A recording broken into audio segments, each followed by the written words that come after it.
Now, we had a fascinating conversation with you the last time you were here about the uh, pizza ousters. We had drawn an analogy that if you were Caesar, Richie was Brutus, who stabbed you in the back on the floor of the Senate. Judas.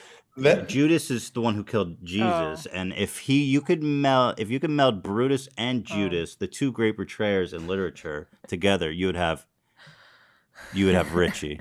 those are your words, not mine. I think it's a fair analogy, but that's your comments, not mine. We wish the best for Steve. Um, the problem with what he did and what the old board did is not really what they did to me. I'm fine. It's what they did to themselves, and it's what they did to the employees and the franchisees. That's the part that breaks my heart. But I think they felt like could steal the company and get away with it. And karma is a strange thing, and it came around, and nobody's heard from Richie in 3 months. Mhm. Really? So, Richie's off yeah, the radar. off the rate. Here's a guy that talked to 1,000 people a day. I mean, the guy was constantly on the phone, and nobody's heard from him. So, What does that you know, mean? you tell me. I don't know. Is I he mean, dead? I hope not. Well, I don't know what that means. We Why do haven't you heard from think him for like 3 months. that? No, I hope he's doing well. I mean, you can imagine going from making pick your number. We had him at 4, 5, 6 million a year, and now he makes zero. Mm. So Eesh. I think he hurt himself more than he hurt anybody else. But that's kind of how it works. And look where Papa is. Just Say look where what? I said. And Richie, just look where Papa is. He's still got the fireplace. Well, you don't want to run a restaurant company in the middle of Corona-19. You just don't. And I've gone off the boat. This will be the fourth time, and this is just really lucky timing to get off this thing in the middle of this mess and not have to deal with the day to day. I couldn't imagine asking the employees to go into work and deal with this. Right. But Sure. again, pizza delivery right now is hot. Mhm. This is as good as it'll ever get if you're in the pizza delivery business ever again. And the question is, when this comes out the other side and those sales crash and that cheese goes to $3 a pound, that's going to destroy the unit economics of the franchisees and the independent pizzerias. And that's what I'm concerned about. Not the next month or two, but 6 months, where is all this going to pan out? And the problem with this thing is it's got so many tangibles that are uncertain, unpredictable. For example, did you ever think a virus could do this to the world and at the same time take oil to $11 a barrel? See, these tangibles that are unexpected, those are going to keep popping up. The good news is, I think on all fronts, Corona has been less than we thought it would be. Hopefully it doesn't flare back up. We don't have a second or third wave. I do think if that happens, and maybe I'm optimistic, I think we're better prepared for the next wave. Mhm. Right. If we do get cavalier about this and we get too big a hurry and we go back out and the wave goes back up, I think the administration and the public are better prepared the second time around. I'm hoping we are, because we need to get America back on its feet.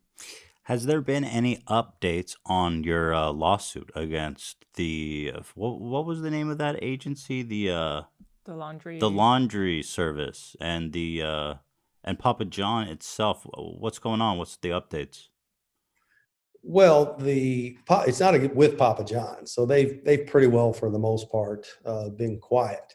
The question is, how much are they involved with this? I mean, we know for a fact that laundry service taped the conversation, unbeknownst to me. We know laundry service had a relationship with Forbes. The head guy at laundry service was the guy named Jason Stein. He had a relationship with the Forbes reporter. We know Jason took the tape to Forbes. We also know that they painted a false narrative of what the tape actually said. And we know that it was all premeditated. So we know for a fact, 9 executives from Papa John's have left. I talked to them all. I know what's going on here. They tell me what's going on. We know Wasserman set this up. It was premeditated through Jason Stein. We know they leaked it to Forbes. The directors at Papa John's, we know of 2, Mark Shapiro and Steve Ritchie, that knew that Wasserman and laundry service leaked that tape to Forbes and set me up. They're complicit. The question before the House is the rest of the Papa John's board passively or aggressively complicit in the setup to, sabotage me and to hurt me and paint me in an unfavorable light and frankly in a false light. So has there been any material update? Have you been able to hear or obtain the infamous tape? We have the tape. The tape is property of Papa John's, and Papa John's does not want the public to hear the tape because there's nothing in there that's racist about the tape. Remember, Papa John's had a copy of the tape a week after all this went down. I didn't have a copy of the tape till the following year. So Papa John's knew that there was nothing on that tape that was going to hurt me with regards to race. Yet they went along with the gig. That's what makes me think that Papa John's was complicit in the setup by Laundry Service to take over the company.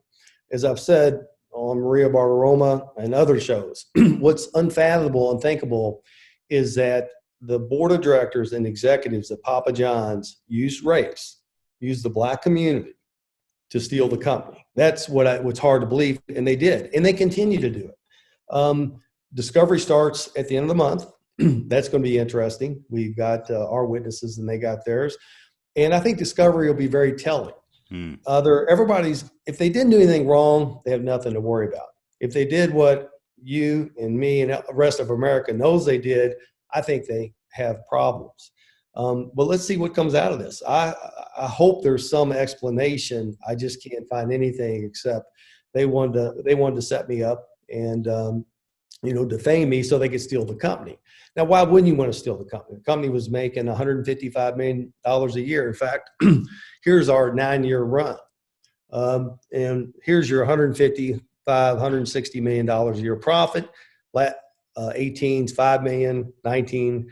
You'll see in 2020, and they'll probably do a little better this than Corona, we're still half as much money as we made in 2011, 2012. And the point is, look at the damage this board of directors and management did to a great company. $155 million down to basically nothing. And they basically destroyed the reputation of the company. Now, Papa, what they would probably say in response to that is that they would say, well, it was actually John Schnatter with the controversy with the NFL and the public backlash that he's faced that was responsible for the lost trust in the brand. Is that not what they would say in response to that? And how would you respond? That argument is not defensible because both recordings, NFL and Laundry Service, we have a tape. And there's nothing on either recording that should be indicative of anything to stir up this kind of controversy.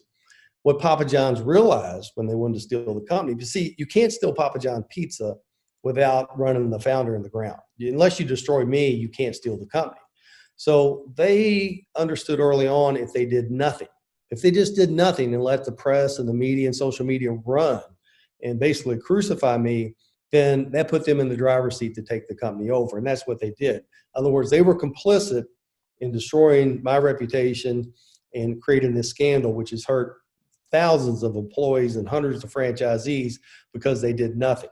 They were passive aggressive and they did nothing and they hurt the brand.